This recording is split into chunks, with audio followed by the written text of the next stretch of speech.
Tribuna na TV. Oferecimento Senac. Cursos técnicos do Senac. Inscreva-se e seja puxado para o lado bom do mercado.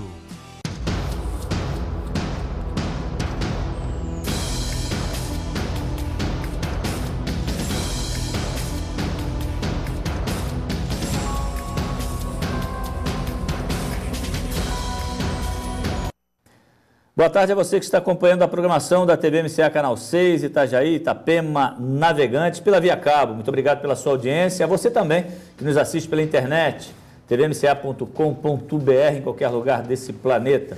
O telefone para você interagir com o nosso programa Tribuna na TV, que está começando agora, é o 3046-3086. Esse você fala ao vivo com a gente durante o programa. O telefone da emissora é o 3046-6406. O e-mail para você enviar sua mensagem, informações, é o tribunanatv@tvmca.com.br. E o nosso Facebook, Tribuna na TV. Boa tarde a você de casa, boa tarde, Antônio. Boa tarde, Joaquim Lacerda. Boa tarde a você e a sua família nos acompanhando nesse momento pela internet ou pela Via Cabo TV.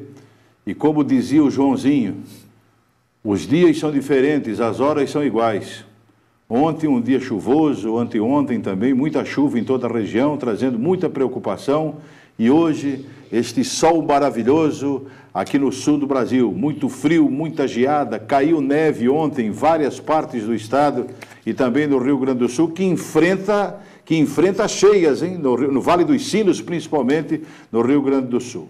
Sejam bem-vindos ao nosso Tribuna na TV. Que começa com... Previsão do tempo. Isso aí.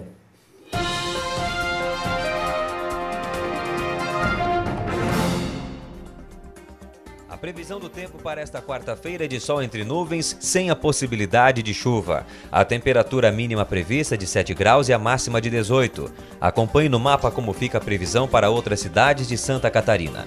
Na capital, sol com algumas nuvens durante o dia e não deve chover. A temperatura mínima prevista é de 8 graus e a máxima de 18. Em Criciúma, sol entre nuvens e tempo firme até o período da noite. A temperatura mínima é de 5 graus e a máxima de 19. Em Lages, dia de sol com geada ao amanhecer. As nuvens aumentam no decorrer da tarde. A temperatura prevista é de 1 grau negativo e a máxima pode chegar aos 15. Em Joinville, dia de sol entre nuvens e a temperatura mínima prevista é de 4 graus e a máxima de 19. Estava ouvindo ainda há pouco no programa de esportes do nosso Sérgio Mota. Marcílio Dias não teve competência para conseguir a vaga na Série D na sequência da competição dentro de campo. Perdeu a vaga, não foi lá no Bruno Daniel em Santo André no domingo que passou, ele perdeu essa vaga dentro de casa e agora tem tudo para recuperar essa vaga nos tribunais. Acaba tendo sorte nisso aí. O Santo André andou inscrevendo um jogador que já estava inscrito numa outra agremiação, no Botafogo de Ribeirão Preto, no Botafogo da Paraíba. E agora o Marcílio Dias pode abocanhar esta vaga, participando da sequência da competição e cruzando com o Metropolitano. E tudo deve dar certo, porque se tem irregularidade, a culpa não é do Marcílio. A culpa é de quem usou dessa forma indevida, colocar um jogador no banco que não podia estar ali. Não tá, ele assinou a súmula no banco, então ele faz parte do jogo. Você sabe, Lacerda, na época, tempos atrás, nós temos grandes supervisores, pessoas realmente que honravam a profissão, que eram gabaritadas, e esse tipo de erro, esse tipo de equívoco, vamos dizer assim, de colocar um jogador, assina uma súmula e já havia assinado, ou já tinha jogado por uma outra equipe, dentro da mesma competição e dentro da mesma série, né, acaba perdendo pontos. Não são apenas 3 pontos, perde 3 de punição e perde mais 3 não sei de quê. E esses pontos não revertem, evidentemente, no caso o Marcílio Dias, mas o Marcílio Dias aí vai ter uma soma de pontos suficiente para se classificar. Eu me lembro do Hélio de Oliveira, eu me lembro do Nilo de Brás, que eles tinham um cuidado, eles tinham uma preocupação, eles vasculhavam tudo direitinho antes de repassar a informação para a comissão técnica, dizendo assim, olha, o jogador tal, ele está legal, ele está direitinho, está tudo bonitinho na federação, na CBF, você pode utilizar o jogador, tanto faz jogar como assinar a súmula. Ele está apto, ele está legal. Hoje acontece esse tipo de coisa, aí tira uma equipe né, da competição. Não é nem culpa, muitas vezes, do dirigente técnico, do treinador da equipe, porque ele tem a retaguarda e atrás dele tem que ter gente gabaritada para fazer esse tipo de coisa funcionar.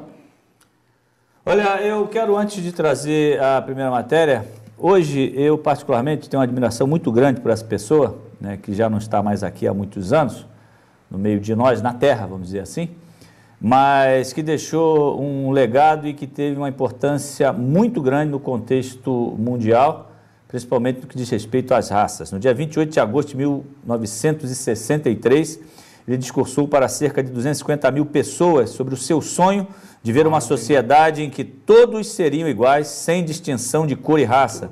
Estou feliz, diz ele, por estar hoje com vocês num evento que entrará para a história como a maior demonstração pela liberdade na história do nosso país. Eu, particularmente, tenho uma admiração muito grande por ele, né, que o Antônio já soprou aqui do lado, Martin Luther King. A frase que ficou bastante conhecida pelo mundo afora é I have a dream, que inclusive virou uma música, né, do grupo ABBA, se eu não estou equivocado. I have a dream.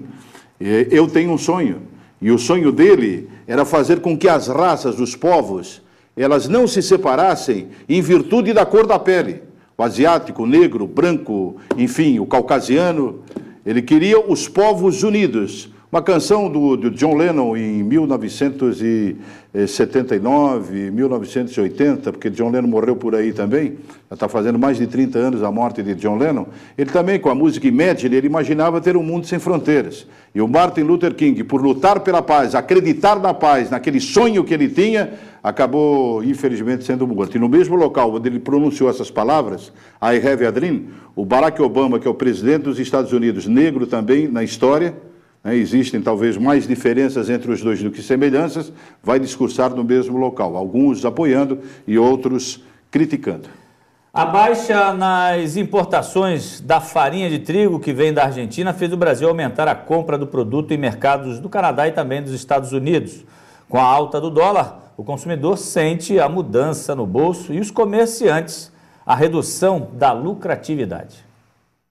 O pão francês é o principal produto de atração dos consumidores às padarias. Neste estabelecimento são feitos 1000 francesinhos por dia, montante que não cobre as despesas com os funcionários. Se não bastasse o mercado inconstante, o preço do pãozinho aumentou em torno de 10%. O Brasil exporta da Argentina e do Canadá grande parte do trigo utilizado nas padarias de todo o país. O aumento do dólar pode ter resultado no reajuste do preço final do pão francês. O panificador, ele não pode assumir absorver esse aumento. Ele vai ter que, de forma que não queira, mas vai ter que aumentar o pão. Tem alguns que até já aumentaram e que não precisam aumentar, mas alguns têm que fazer esse aumento por conta do aumento do trigo. A farinha que vem de fora é de melhor qualidade. Segundo esse padeiro, o resultado final pode se perceber no formato e sabor do pão. O pão fica melhor porque o desenvolvimento, tudo fica melhor. De acordo com a Associação Brasileira da Indústria de Panificação e Confeitaria, a ABIP, além do pão, todos os produtos feitos com a farinha sofreram reajuste. E outro dado preocupa, principalmente os comerciantes. No país, são 63 mil padarias e estima-se que daqui 2 anos, 25 mil anunciem falência. O principal motivo é a dificuldade em acompanhar as constantes mudanças do mercado internacional.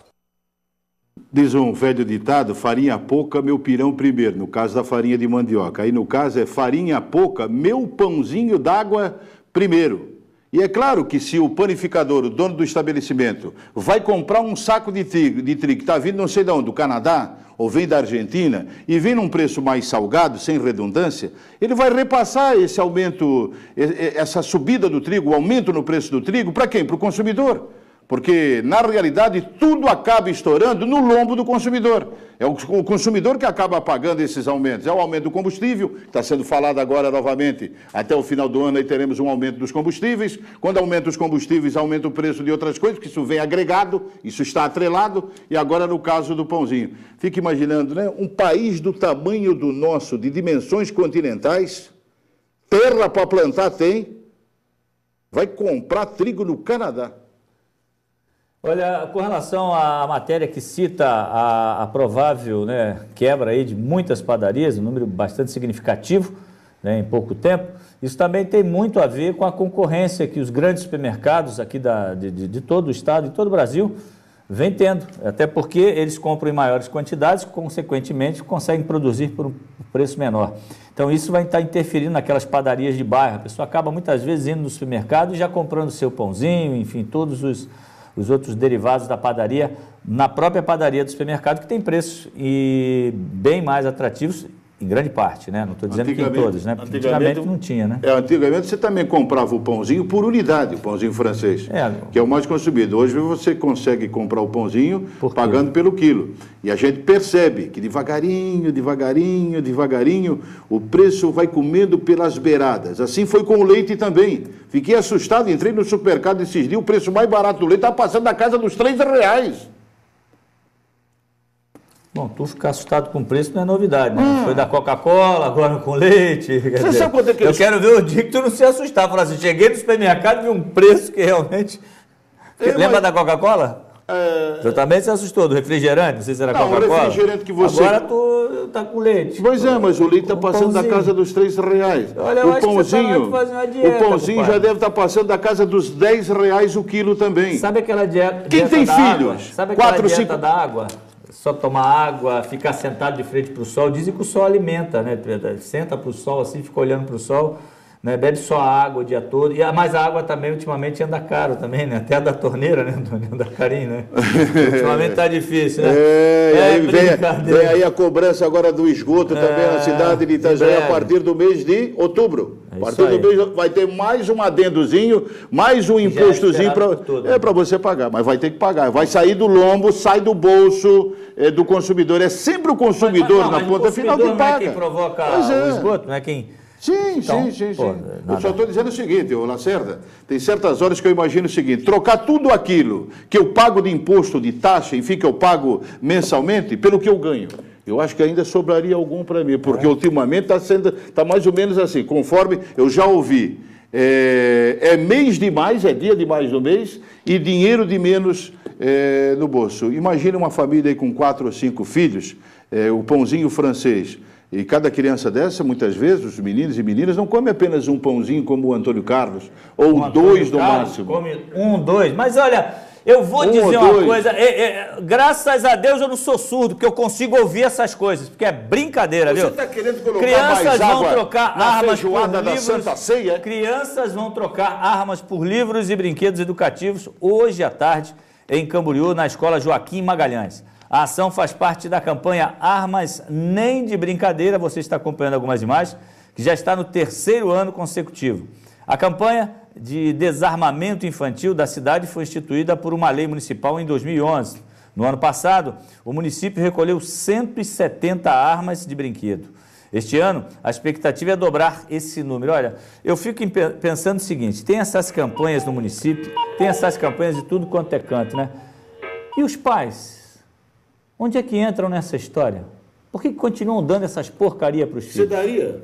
Eu não. Tenho 3 netos e 2 filhos. Nunca, nem arma branca, faca de borracha, de plástico e muito menos armas, né? Armas de fogo de brincadeira, que tem algumas que você se confunde se é verdadeira ou se é falsa. Voltamos logo após o intervalo, continue com a gente.